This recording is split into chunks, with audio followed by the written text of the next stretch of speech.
네, 북한이 지난 5월과 8월에 군사정찰 위성을 잇따라 쏘아 올린 데 이어 석 달 만에 세 번째 군사정찰 위성을 발사한 겁니다. 위성을 띄우기 위한 로켓은 대륙간 탄도미사일과 기술적 원리가 같아서 유엔 안전보장이사회 결의 위반에 해당합니다. 북한은 왜 위성 발사에 집착하는지 또 북한의 지금까지의 위성 개발 과정은 어떤지 장인수 기자가 정리했습니다. 2016년 2월 북한은 장거리 미사일 광명성 4호를 발사했습니다. 위성을 탑재한 로켓으로 당시 북한은 지구 관측을 위한 위성 발사라고 주장했습니다. 지구 관측 위성 광명성 4호를 궤도에 진입시키는데 완전 성공하였다. 하지만 북한이 장거리 탄도미사일 기술 개발 시험을 인공위성으로 포장한 것이라는 관측이 지배적이었습니다.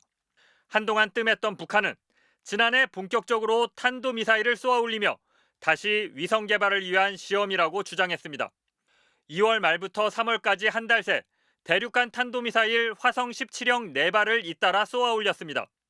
결국 발사 네 번째 만인 지난해 3월 24일 고도 6,200km 상공에 쏘아 올리는 데 성공했습니다. 북한은 시험 발사 장면을 공개하며 자신들의 기술력을 세계에 과시했습니다. 만장약한 거대한 실체가 대지를 박차고 우주 만리로 솟구쳐 올랐습니다. 지난해 11월에도 화성 17형을 고도 6,100km 상공에 쏘아 올려 다시 한번 시험 발사에 성공했습니다. 자신감이 붙은 북한은 지난해 12월 정찰위성 개발을 위한 중요 시험을 진행했다고 발표하고 이 시험 과정에서 촬영했다는 사진을 공개하기도 했습니다. 하지만 해상도가 크게 떨어져 조악한 수준이라는 평가가 이어지자 북한 김여정 노동당 부부장은 일회성 시험에 값비싼 고화질을 쓰냐며 반박한 뒤 우리 군 탐지 능력까지 비난했습니다. 이후 올해 4월까지 군사정찰위성 개발을 끝내겠다고 공언했고 김정은 국무위원장이 지켜보는 가운데 육각기둥 모양의 위성도 공개했습니다.